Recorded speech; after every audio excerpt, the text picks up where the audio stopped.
Genèse 3. Alors, normalement, je devais prendre de Genèse 2, verset 25 et descendre jusqu'au chapitre 3.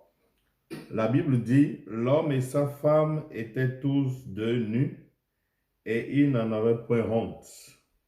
Le serpent était le plus rusé de tous les animaux des champs que l'Éternel Dieu avait fait. Il dit à la femme, Dieu a-t-il réellement dit, vous ne mangerez pas de tous les arbres du jardin? La femme répondit au serpent, nous mangeons du fruit des arbres du jardin. Mais quant au fruit de l'arbre qui est au milieu du jardin, Dieu a dit, vous n'en mangerez point et vous n'y toucherez point de peur que vous ne mouriez. Alors le serpent dit à la femme, vous ne mourrez point. Mais Dieu sait que le jour où vous en mangerez, vos yeux s'ouvriront et que vous serez comme des dieux, connaissant le bien et le mal. La femme vit que l'arbre était bon à manger et agréable à la vue, et qu'il était précieux pour ouvrir l'intelligence. Elle prit de son fruit et en mangea. Elle en donna aussi à son mari qui était auprès d'elle, et il en mangea. Les yeux de l'un et de l'autre s'ouvrirent, ils connurent qu'ils étaient nus, et ayant cousu des feuilles de figuier, ils s'en firent des ceintures. Alors ils entendirent la voix de l'Éternel Dieu qui parcourait le jardin vers le soir. Et l'homme et sa femme se cachèrent loin de la face de l'Éternel Dieu, au milieu des arbres du jardin. Mais l'Éternel Dieu appela l'homme et lui dit, où es-tu?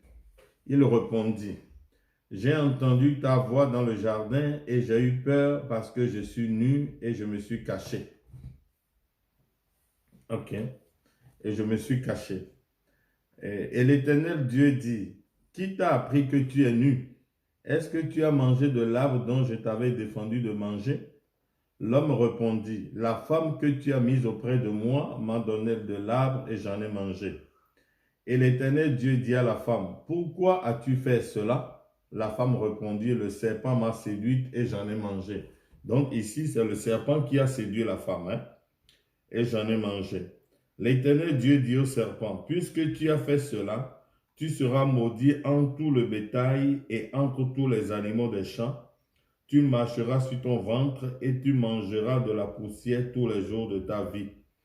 Je mettrai une inimitié entre toi et la femme, entre ta postérité et sa postérité. Celle-ci t'écrasera la tête et tu lui blesseras le talon. Il dit à la femme, j'augmenterai la souffrance de tes grossesses. Tu enfanteras avec douleur et tes désirs se porteront vers ton mari, mais il dominera sur toi. Il dit à l'homme, puisque tu as écouté la voix de ta femme et que tu as mangé de l'arbre au sujet duquel je t'avais donné cet ordre, tu n'en mangeras point, le sol sera maudit à cause de toi. C'est à force de peine et que tu tueras ta nourriture tous les jours de ta vie. Il te produira des épines et des ronces et tu mangeras de l'herbe des champs. C'est à la sueur, vous voyez le jugement du péché, c'est à la sueur de ton visage que tu mangeras du pain jusqu'à ce que tu retournes dans la terre d'où tu as été pris. Car tu es poussière et tu retourneras dans la poussière. Adam donna à sa femme le nom d'Ève. Donc c'est Adam qui a donné le nom à sa femme. Or avant, et nous allons voir le nom qu'Adam a donné à sa femme, il a appelé Ève.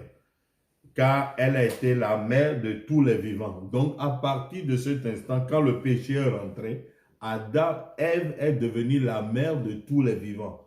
Or, nulle part la Bible ne nous a jamais dit que Adam est le père de tous les vivants. Donc, il y a quelque chose qui est caché.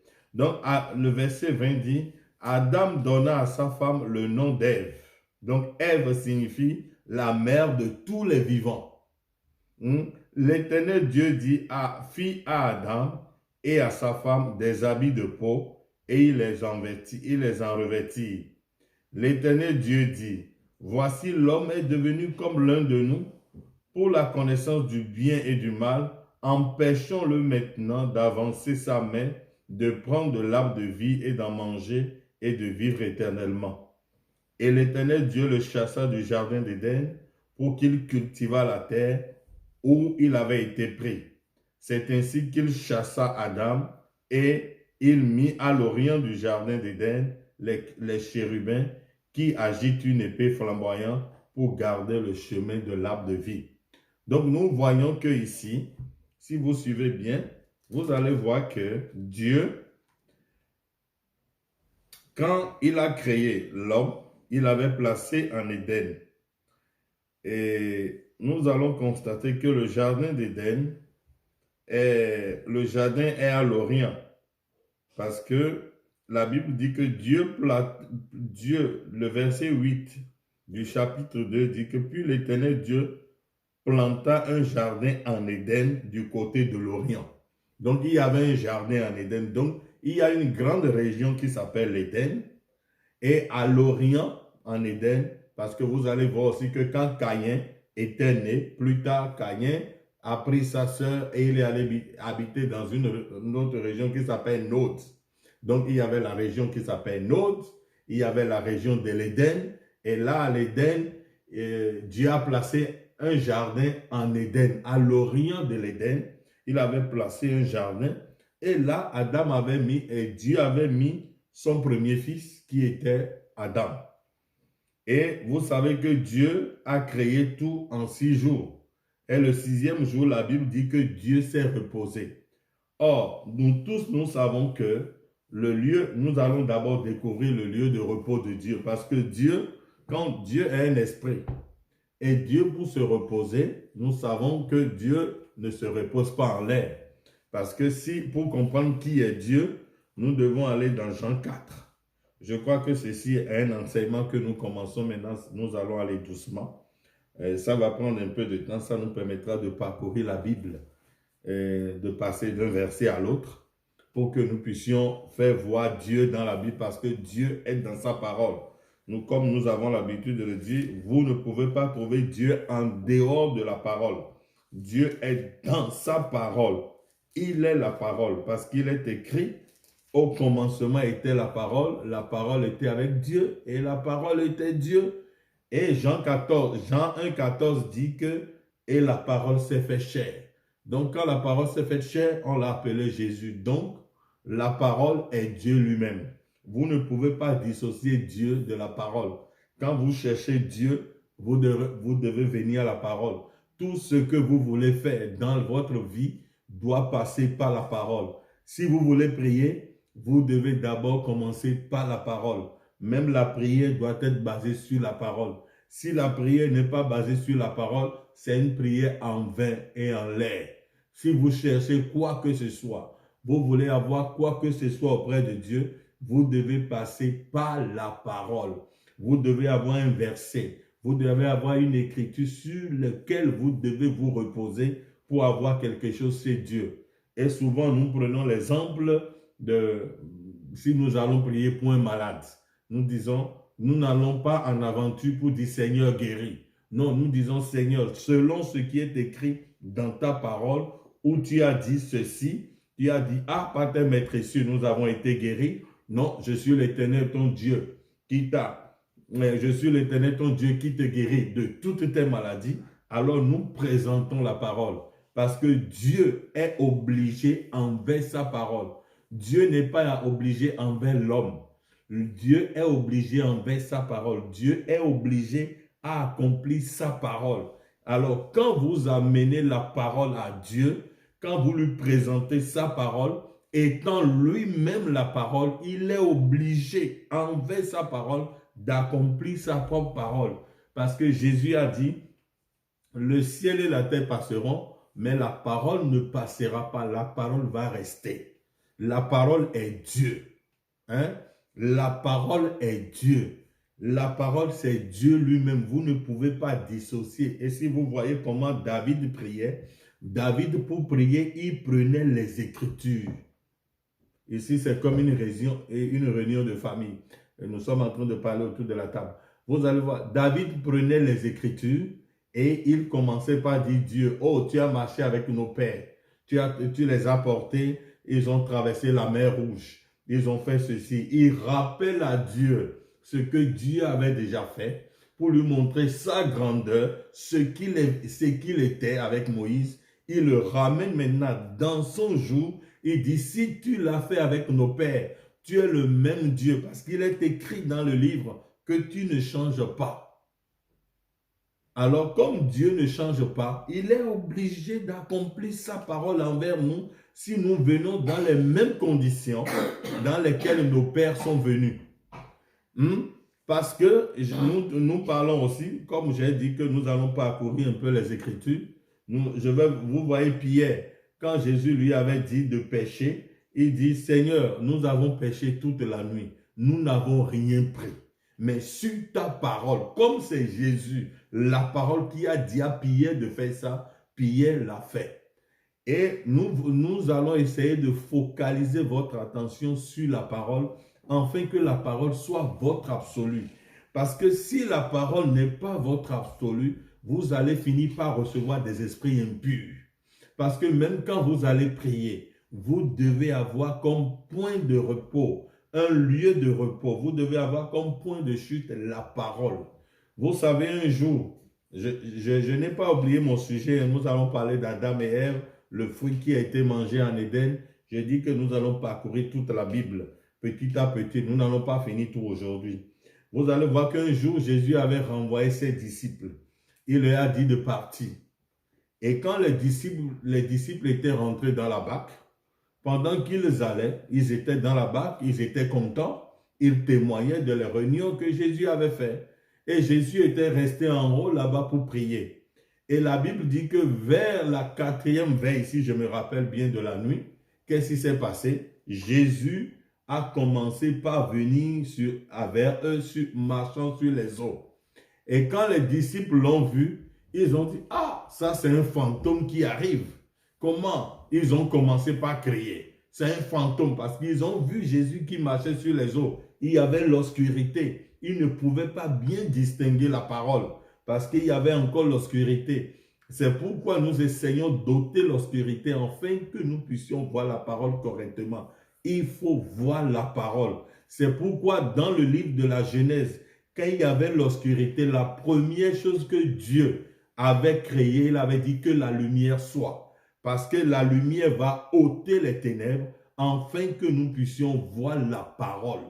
Alors c'est ce que Dieu a fait avec les disciples. Comme Jésus venait, ils ont vu Jésus. Ils ont dit non, ça c'est un fantôme. Ils ont commencé par crier. Ils ont eu peur. Jésus a dit, n'ayez pas peur, c'est moi la parole.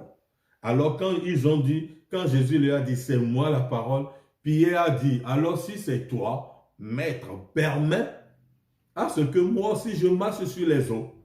Et Jésus lui a dit, viens.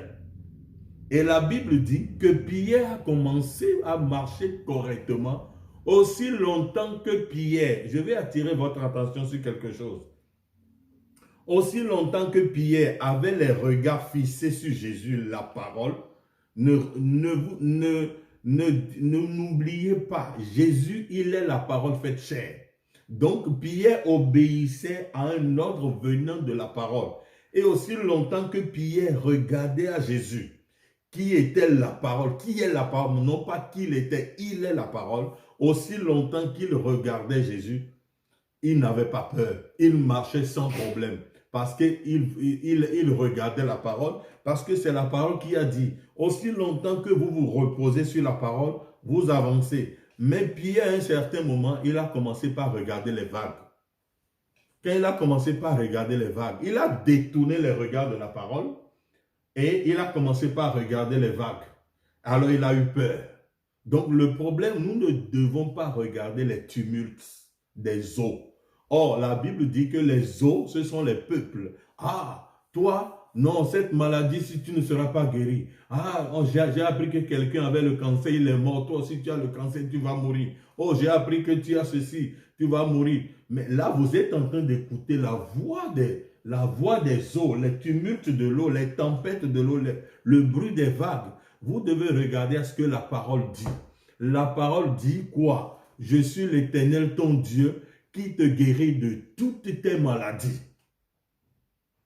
Alors, Donc, si la parole dit ça, les médecins, les vagues, les océans, les tumultes du monde, les témoignages de tes amis, et qui ont dit, ah, le docteur a dit ceci, telle personne a dit ceci, tout ça là, tu ne dois pas écouter ça, tu dois mourir à la voix du monde et regarder seulement la parole. Et regardez que quand Pierre a détourné ses regards de la parole, Jésus, il a commencé par regarder les flots. Qu'est-ce qui s'est passé? Il a commencé par s'enfoncer.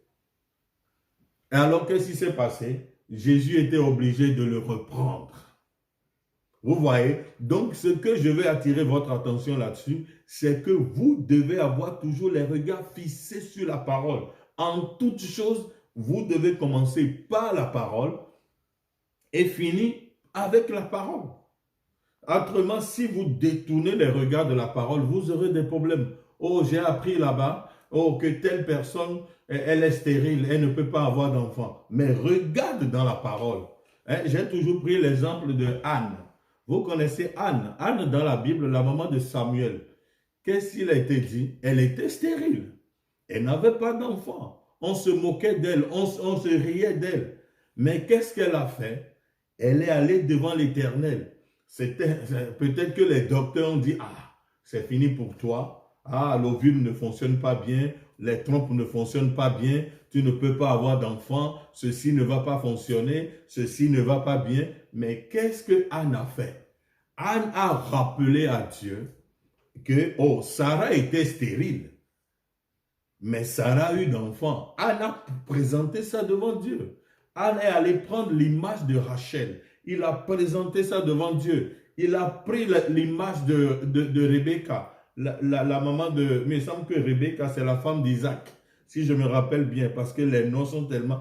Il dit, il a pris l'image de Rebecca qui était aussi stérile, qui ne pouvait pas avoir d'enfant, et Isaac, le prophète, a prié pour... Alors, le même Dieu qui a rendu ces femmes-là fécondes, elles étaient stériles, Sarah était stérile, Rebecca était stérile, toutes ces femmes étaient stériles, Élisabeth était stérile, mais par la prière, par la parole, elles sont devenues enceintes. Donc rien n'est impossible à Dieu. Si vous écoutez la voix du monde, mais si vous regardez les flots, si vous regardez ce que la science dit, nous ne sommes pas contre la science, les docteurs font leur travail jusqu'au point où ils peuvent arriver. Mais quand vous voyez que le médecin n'en peut plus, maintenant dit, ok Seigneur, je viens à toi. Maintenant, fais pour toi, parce que Dieu ne faillira pas. Parce qu'il est le même Seigneur Jésus-Christ qui a permis à ce que Sarah puisse enfanter. Il est le même Seigneur Jésus-Christ qui a donné l'enfant à Rachel, qui a donné à Anne, qui a donné à ceci. Donc, le problème, c'est que les regards doivent être fixés sur Christ, la parole. Ne vous inventez pas des prières pour dire, oh, je vais prier comme ça, Seigneur Jésus, et tu ouvres ta mémoire. Non, si tu veux prier, tu dois te baser sur l'écriture, le lieu de repos. Parce que Paul dit, dans le livre d'Hébreux, il dit quoi? La foi vient de ce qu'on entend. Je vais voir si je peux trouver ça. Nous allons venir sur Adam. Hein? Nous allons parler un peu d'Adam. Mais même si nous ne le faisons pas ce soir, nous allons faire ça une autre fois. Paul dit quoi? Je vais voir si je trouve ça quelque part. Il dit, la foi vient de ce qu'on entend. C'est quel verset? Je sais que c'est Hébreux 11. D'abord, la Bible dit, dans le verset 6 d'Hébreux 11, il dit, or sans la foi, il est impossible de lui être agréable. Donc, vous devez croire en la parole.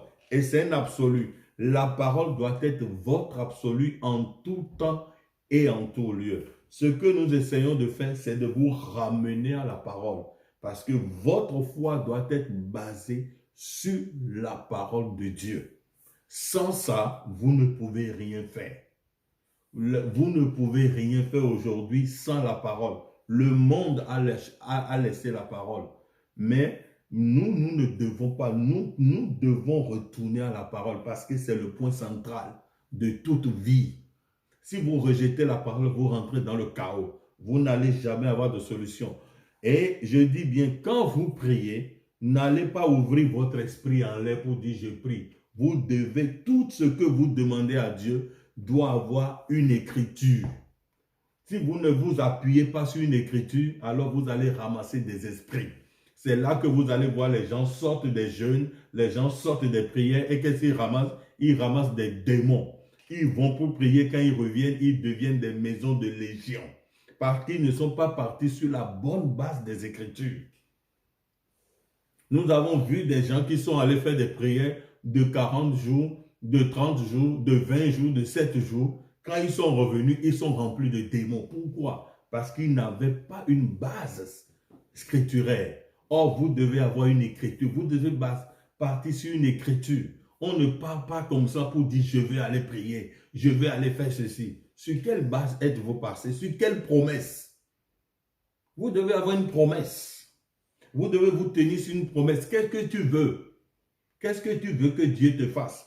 Or, Paul dit, or sans la foi, il est impossible de lui être agréable, car il faut que celui qui s'approche de Dieu croit que Dieu existe et qu'il est le rémunérateur de ceux qui le cherchent. Et quelque part, Paul va dire, je veux chercher cette écriture-là. Je ne l'avais pas prévu parce qu'il dit, la foi vient de ce qu'on entend. Et j'espère que vous connaissez cette écriture-là. J'aimerais bien lire ça. Il dit, la foi vient de ce qu'on entend. Et ce qu'on entend, ça vient d'où? De la parole. La foi vient de ce qu'on entend. Ok. La foi vient de ce qu'on entend. Si tu as entendu ce qu'un docteur a dit et tu places ta foi dedans, alors c'est là que tu vas rester. Mais Paul dit ici, la foi vient de ce qu'on entend. Et ce que nous entendons doit venir de la parole. Parce que nous devons baser notre foi et notre compréhension sur la parole de Dieu. Hein? Donc, vous ne pouvez pas partir sans la parole. Tu as besoin d'un enfant, tu dois partir par la parole. Je veux me marier, je dois partir par la parole. Je veux avoir le Saint-Esprit, tu dois partir par la parole. Tout ce dont tu as besoin doit avoir un point d'appui, les Écritures, parce que la foi a un lieu de repos.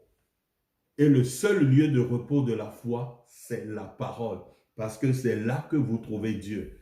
Quoi que vous commencez, vous devez commencer avec la parole. Et si vous voulez finir, vous devez aussi finir avec la parole. Parce qu'il est l'alpha et il est l'oméga. Alors, nous avons dit que nous avons vu que Dieu avait créé le monde en 6 jours. Et la Bible dit que le 7e jour, Dieu s'est reposé. Or, nous sommes partis pour aller chercher qui est Dieu. Nous savons que Dieu est un esprit. Ça là, on ne peut pas dire Dieu, c'est un esprit.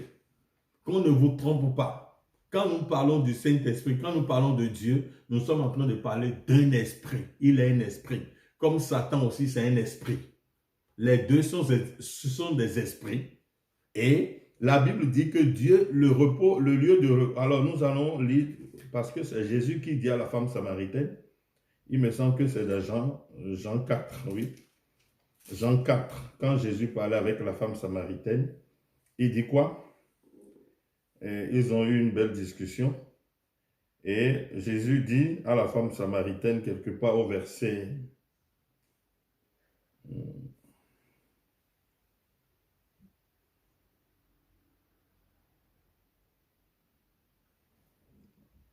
La femme samaritaine est en train de faire un bon débat avec Jésus. Je crois à partir du verset 20.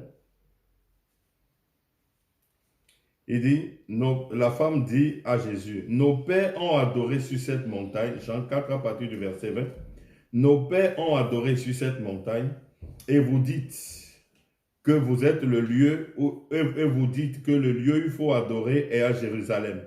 Femme, lui dit Jésus, crois-moi, l'heure vient où ce ne sera ni sur cette montagne, ni à Jérusalem que vous adorez le Père. Vous adorez ce que vous ne connaissez pas. Nous adorons ce que nous connaissons, car le salut vient des Juifs. Mais l'heure vient, et elle est déjà venue, où les vrais adorateurs adoreront le Père en esprit et en vérité, car ce sont là les adorateurs que le Père demande. Le verset 24, c'est ça qui m'intéresse aujourd'hui. Je ne vais pas commenter les autres versets. Il dit, le verset 24 dit, car Dieu est esprit. Donc Dieu est esprit. Donc, quand il a fini de créer, et puis un jour, nous allons parler de comment tout a été créé, dans quelle forme Dieu était quand il a fait toute la création. Hein? Alors, quand il a fini de créer tout, alors il avait un homme qui s'appelle Adam. C'était la perfection de l'œuvre de Dieu. Parce qu'il a commencé par créer les tétas, il a créé les animaux, il a créé tout le bétail des champs, et à un certain moment, il a créé l'homme. Et la Bible dit qu'il a créé l'homme à son image. Nous n'allons pas beaucoup rentrer dedans, parce qu'un jour, nous allons prêcher, nous allons faire un sujet sur ce qu'on appelle l'homme à l'image de Dieu. Maintenant, nous essayons de poser les fondements aujourd'hui. Il dit, alors nous voyons que quand Dieu a fini de créer son premier homme, Adam, il l'a placé dans le jardin d'Éden. Et Dieu avait confiance en son enfant parce qu'il lui a donné toute autorité. Il dit, je te fais maître de toutes choses. Tu vas dominer sur les animaux, sur les bêtes des champs, sur les poissons, sur tout ce que Dieu a créé. Il a remis l'autorité entre les mains de l'homme. Et nous allons aussi constater que tous les animaux qui sont sur la terre aujourd'hui, si vous lisez votre Bible dans le livre de la Genèse, vous allez voir que quand Dieu avait créé tout le bétail, il a fait venir les animaux chez Adam. Nous allons lire ça dans Genèse, pour que après vous puissiez prendre les Écritures vous aussi. Genèse 2, il me semble Genèse 2 ou Genèse 3, je vais voir un peu. Il dit,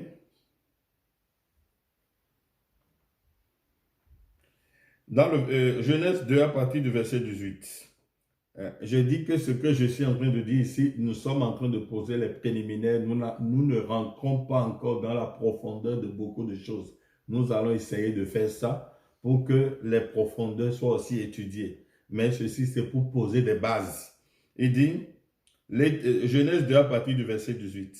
L'Éternel Dieu dit, il n'est pas bon que l'homme soit seul.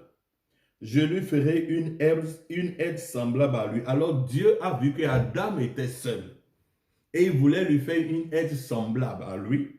Et qu'est-ce qu'il a fait? Le verset 19 dit, l'Éternel Dieu forma de la terre tous les animaux des champs et tous les oiseaux du ciel, et il les fit venir vers l'homme pour voir comment il les appellerait, et afin que tout être vivant portât le nom que lui donnerait l'homme. Donc, tous les animaux qui sont sur la terre aujourd'hui, que ce soit dans la mer, comment on dit, le monde marin, le monde sur la terre, dans les forêts partout, c'est Adam, l'homme, qui a donné le nom à tous les animaux. Et il fit venir vers l'homme pour voir comment il les appellerait, et afin que tout être vivant portât le nom que lui donnerait l'homme. Et l'homme donna des noms à tout le bétail, aux animaux du ciel et à tous les animaux des champs. Mais pour l'homme, il ne trouva point d'être semblable à lui. Les animaux n'étaient pas des êtres semblables. Mais je vais attirer votre attention que le serpent aussi fait partie des animaux que Dieu a fait venir vers Adam et Dieu lui a donné. Et parce qu'après, nous allons parler du serpent, parce que nous allons voir ce qui se passe, parce que c'est le serpent qui allait parler à Ève pour dire, Dieu vous a-t-il réellement dit? Nous allons faire sortir le mystère du serpent pour voir ce qui s'est réellement passé en Éden, parce qu'on nous a dit que Adam a mangé une pomme. Quelle pomme? Nous allons essayer de sortir la pomme. Nous allons voir ça. Ok. Alors, quand Dieu a tout créé, la Bible dit que Dieu s'est reposé de toutes ses œuvres. Alors, comme Dieu est esprit, nous allons, avant de continuer, découvrir le lieu de repos de Dieu. Parce que Dieu s'est reposé, mais il s'est reposé où? Parce qu'on nous dit que le 7e jour est le jour de repos. C'est Dieu qui s'est reposé le 7e jour. C'est Dieu qui s'est reposé le 7e jour. Et il a laissé tout entre les mains de son enfant. Parce que Dieu a tout fini. Il dit, à partir de maintenant, je ne travaille plus. J'ai un être parfait qui peut prendre la relève. Je vais me reposer. Mais où est-ce que Dieu est allé se reposer? Mais avant que Dieu n'aille se reposer, il a donné un conseil à son enfant. Regarde ici dans le jardin. Dans le jardin, il y a deux arbres. Il y a l'arbre de vie et l'arbre de la connaissance du bien et du mal. Je te conseille de ne pas manger l'arbre de la connaissance du bien et du mal, mais de manger l'arbre de la vie, l'arbre de vie. Parce que le jour où tu vas manger l'arbre de la connaissance du bien et du mal, ce jour-là, tu mourras. Il a laissé ce conseil à son enfant, à Adam, et il est allé se reposer. Maintenant, nous allons découvrir le lieu de repos de Dieu. Où est-ce que Dieu se repose? Parce que la Bible, ici, c'est la parole éternelle de Dieu. Parce que Paul nous a dit que ce n'est pas inspiration que les hommes ont parlé de la part de Dieu. C'est ça, non? Ok, nous allons voir. Ça, c'est Étienne qui parle. Étienne dit ici, nous allons lire quelque chose.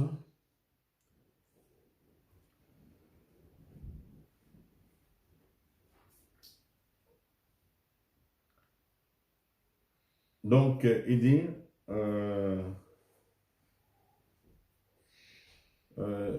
dans le livre de Actes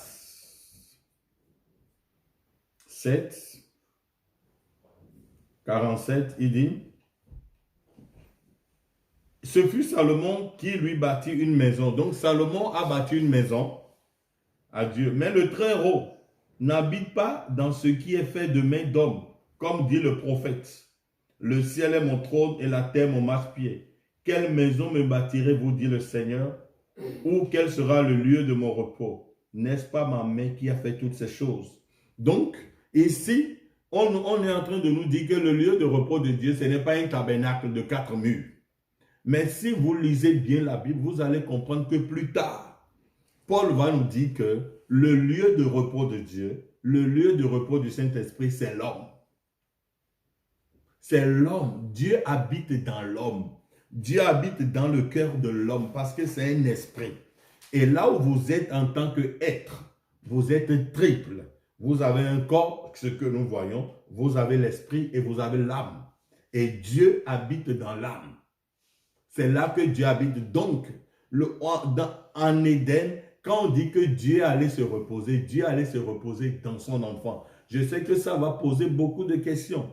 Je dis que ceci, c'est un enseignement que je suis en train de faire d'une manière un peu élémentaire pour rentrer et que petit à petit, nous allons essayer de rentrer dans des choses un peu plus profondes. Là, il dit, le ciel est mon trône, il dit, Dieu n'habite pas dans ce que l'homme a fait, mais Dieu habite dans ce que lui-même a créé. Et nous avons compris que je vais voir quelque chose ici, que je vais essayer de vous lire. Il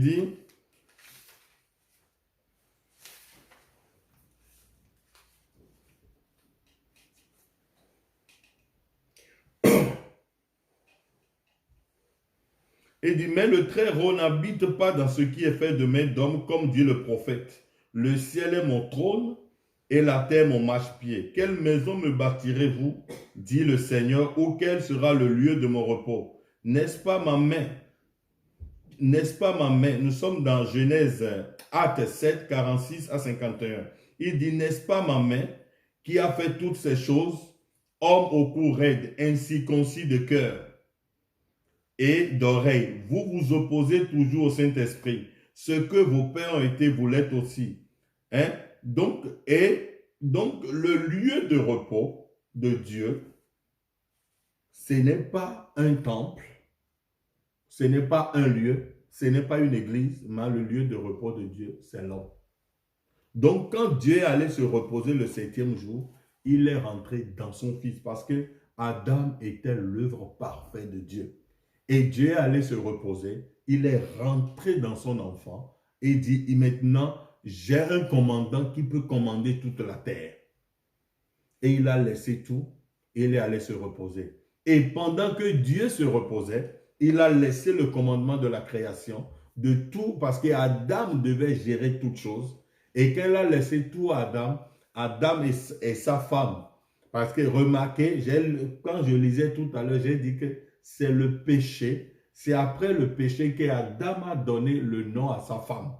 C'est après le péché, pas avant le péché. Parce que avant le péché, Dieu les a appelés hommes. Parce que Adam était à la fois féminin et masculin. Alors Dieu a enlevé la partie féminine d'Adam et l'a mis dans un corps. Donc, ils étaient là-bas, c'était l'homme. Mais à un certain moment, Dieu a dit, bon, je laisse tout, je peux me reposer. Et pendant que Dieu se reposait, voilà que quelque chose s'est passé. Pendant que Dieu se reposait, il y a un animal, parce que la Bible dit qu'un animal qui s'appelle le serpent. Le serpent est venu, il a parlé à Ève. Mais les serpents que nous avons aujourd'hui ne parlent pas. Mais ici, dans le livre de la Genèse, on nous dit que le serpent qui était le plus rusé, donc c'est un animal qui était rusé. Le serpent est très rusé. Il dit de tous les animaux des champs que Dieu avait fait. Donc, vous savez que c'est Adam qui a donné le nom à tous les animaux. Et le serpent était aussi du lot. Et rappelez-vous que tous les animaux que nous avons, quand Dieu les avait créés, il les avait créés mâles et femelles. Mâles et femelles. Donc, le serpent aussi, rappelez-vous de ceci, était créé mâle et femelle. Donc, le serpent avait sa femme, comme le coq avait sa femme, et tous les animaux avaient leur femme. Hein? Maintenant, le serpent, l'homme, le serpent, qu'est-ce qu'il a fait?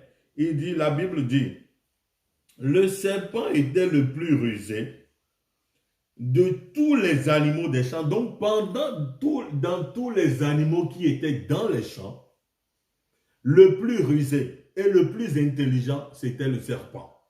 Ce n'était pas le lion, ce n'était pas l'éléphant, ce n'était pas le léopard, ni l'ours, ni les oiseaux, mais le serpent. La Bible dit qu'il était le plus rusé de tous les animaux des champs que l'Éternel avait fait. Maintenant, le serpent dit, il dit à la femme. Maintenant, c'est le serpent qui parle à la femme. Il y a un mystère qui est caché là-bas. Le serpent parle à la femme, mais le serpent que nous avons aujourd'hui ne parle pas. Mais ici, la Bible nous dit que le serpent parle. Et il a parlé avec Ève. Et remarquez que Ève a dialogué avec le serpent. Ève n'avait pas eu peur parce que ce n'est pas quand le serpent a parlé à Ève, il a commencé par trembler. Or, quand vous retournez un peu dans le livre de Nombres, vous allez voir que Balaam, quand l'âne a parlé, il s'est préoccupé. Mais ici, Ève ne s'est pas préoccupée parce que le serpent parle. Ce n'est pas la première fois que le serpent parle. Donc, ce n'était pas un scandale pour Ève d'entendre le serpent parler. Il dit, le serpent dit à la femme. Donc, le serpent parlait.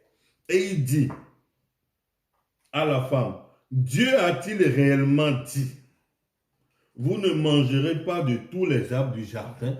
Donc, il est en train de dire à la femme, mais est-ce que c'est vrai que Dieu a dit que vous ne devez pas manger de tous les arbres du jardin? C'est le serpent qui pose cette question à la femme. Donc, il essaie d'attirer la femme. Elle dit, mais Dieu l'a dit vraiment? Est-ce que Dieu a réellement dit ça? Est-ce que Dieu a réellement dit que les femmes ne doivent pas se couper les cheveux?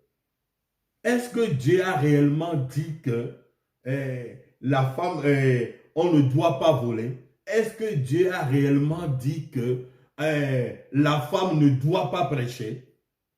Est-ce que Dieu l'a réellement dit?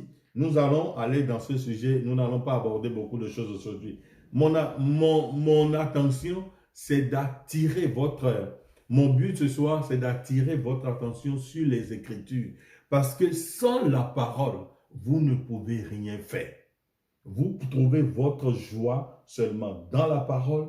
Vous trouvez la paix dans la parole. Vous ne pouvez pas trouver la paix dans le monde parce que Jésus a dit, je vous donne ma paix. Non pas comme la paix du monde, parce que le monde n'a pas de paix. Le monde n'a pas de paix. On nous a donné les Nations Unies. Les Nations Unies sont eux-mêmes qui font la guerre.